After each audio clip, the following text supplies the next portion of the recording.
I am David Ballard, Senior Vice President and Chief Quality Officer of Baylor Healthcare System, a healthcare delivery organization with over 15 hospitals and more than 20,000 employees providing care across North Texas. I also serve as Health Policy Section Editor for the Mayo Clinic Proceedings. In this issue of the Mayo Clinic Proceedings, we address ways that U.S. healthcare delivery organizations are responding to the challenge of reducing healthcare cost while improving healthcare quality. Specifically, we examine this challenge through the lens of the accountable care organization component of the final rule for the Medicare Shared Savings Program under the Patient Protection and Affordable Care Act. Donald Berwick, the former administrator for the Centers for Medicare and Medicaid Services, who launched its Accountable Care Organization program, defined ACOs as voluntary groups of physicians, hospitals, and other healthcare providers that are willing to assume responsibility for the care of a clearly defined population of Medicare beneficiaries attributed to them on the basis of patients' use of primary care services. As described by Dr. Berwick, the benefits such organizations receive in exchange for this assumption of risk is that if an accountable care organization succeeds in delivering both high-quality care or improving care and reducing the cost of that care below what would otherwise have been expected, it will share in the savings it achieves for Medicare. To date, CMS has defined two mechanisms for ACOs: the Pioneer Program and the Shared Savings Program. The Pioneer model allows the ACO to move more rapidly from a shared savings payment model to a population-based payment model, and generally applies a higher level of shared savings and risk.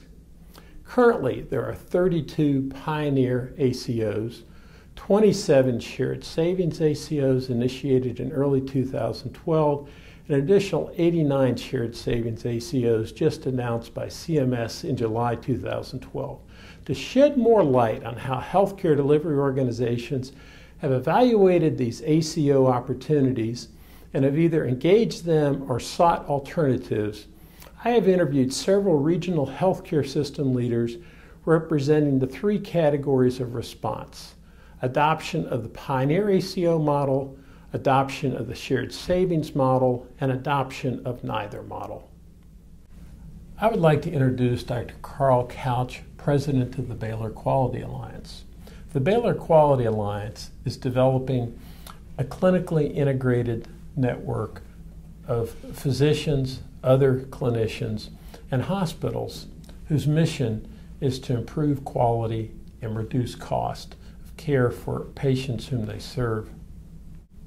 Carl, why did the Baylor Quality Alliance decide to participate in neither the Pioneer nor the Medicare Shared Savings Program?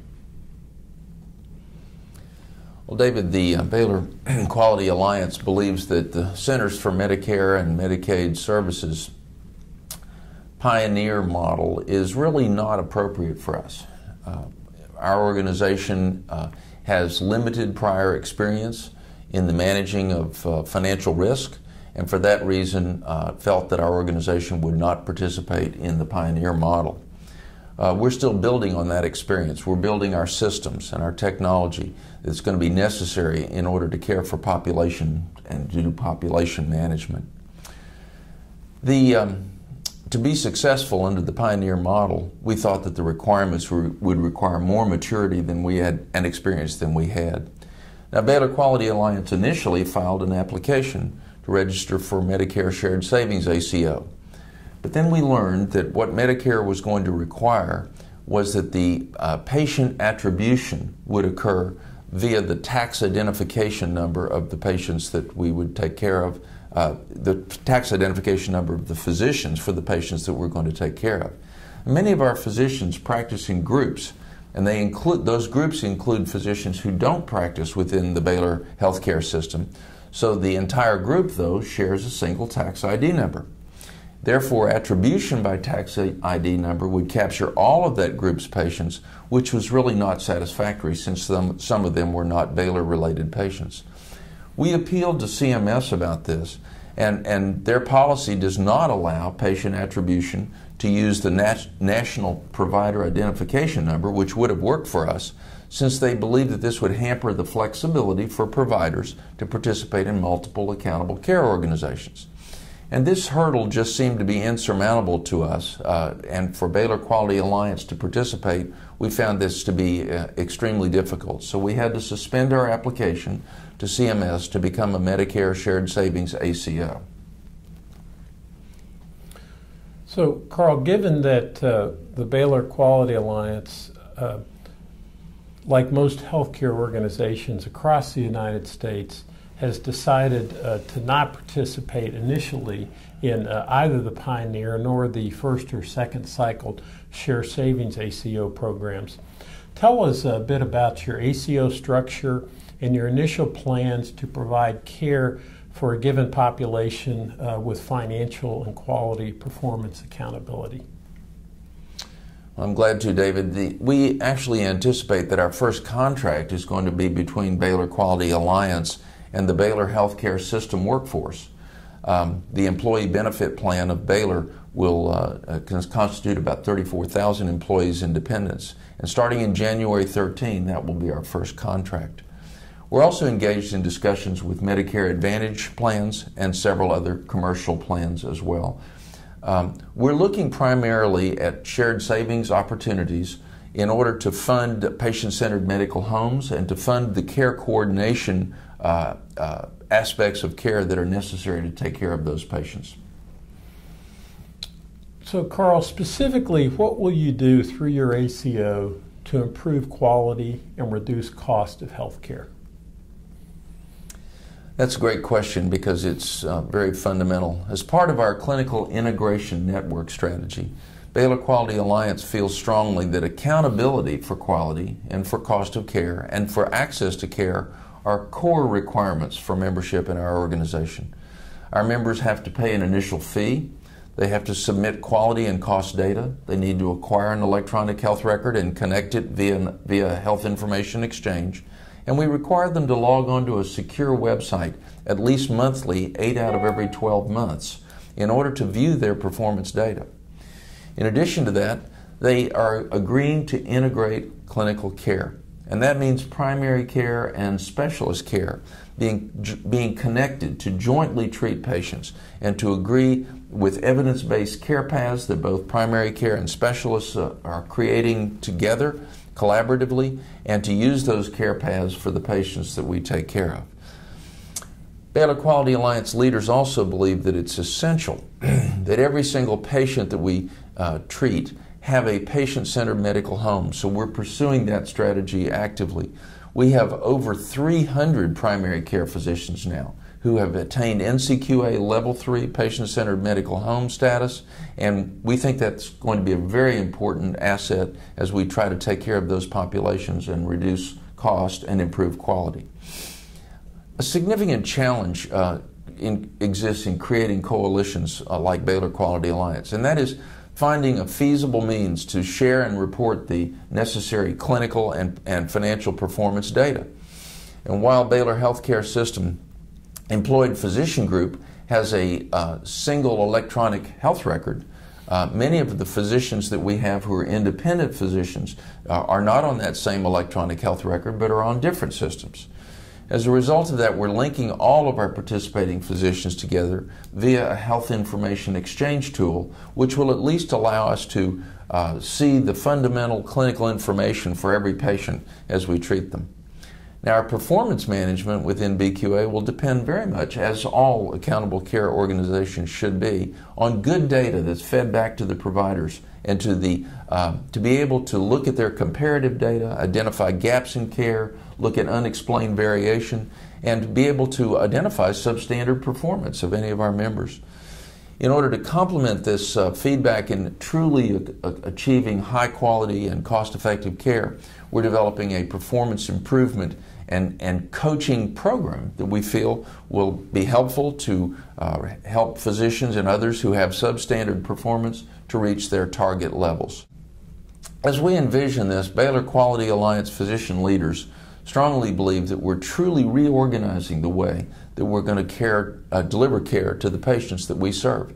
We want it to be for the benefit of the patients, while yet still reducing the overall cost of care, very much in concert with the triple aim of the United States. So, Carl, how will things change for physicians and other clinicians related to your ACO strategy? Physicians and other clinicians are going to be more engaged in the overall trajectory of the patient's care over time, and to be engaged and thinking about how we connect with other providers of care. And so as we look at clinical integration today, it's not integrated. We want to see that integrated among all of our stakeholders. This is reflected in the initial success of Baylor Quality Alliance. We actually began bringing physicians together in mid-December 2011, and most of the 600 physicians who have already been credentialed in the Baylor healthcare system, our Baylor Quality Alliance, are already on board. Our primary care and our employed physician group are also on board, and they've individually signed participation agreements. We require that individual signing because we think accountability is very individual. We also have today not only 600 credentialed physicians, but another 400 physicians that are in the credentialing process. So I anticipate we'll be over 1,000 by this fall. So will anything change for the Baylor Healthcare System ACO related to the recent Supreme Court ruling concerning the Accountable Care Act? That's a great question, and obviously everyone is concerned about what does the Supreme Court ruling mean in terms of every practitioner's life and practice, and most doctors are trying to mull over that question right now. I really feel that regardless of the decision and regardless of the potential political implications this fall in terms of the sustaining or overthrowing of this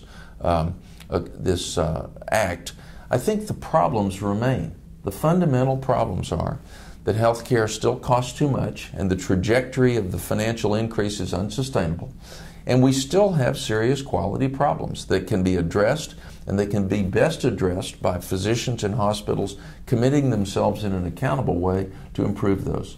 So we're still very much believing that reorganizing ourselves in an accountable way to achieve these aims, and by clinically integrating, that we still have the same work to do, whether the law is here or not. So Carl, is there anything else you'd like to share with us about your thoughts regarding ACOs? In particular, I think the Mayo Clinic Proceedings readership is probably interested in how will physician and other care provider concepts of effectiveness change in an ACO environment? Well, you know, David, it's well known that when we look at delivering effective care, there are three common problems we see. There's too much care, there's too little care in some instances, and then, of course, we sometimes have wrong care that's delivered. All three of those need to be attacked. We've been working hard for some time on improving our processes of care in the hospital and in our ambulatory environment. One of the vexing questions is, what do you do about too much care? We know that too much care is often delivered in the United States, care that's not evidence-based or not beneficial to patients.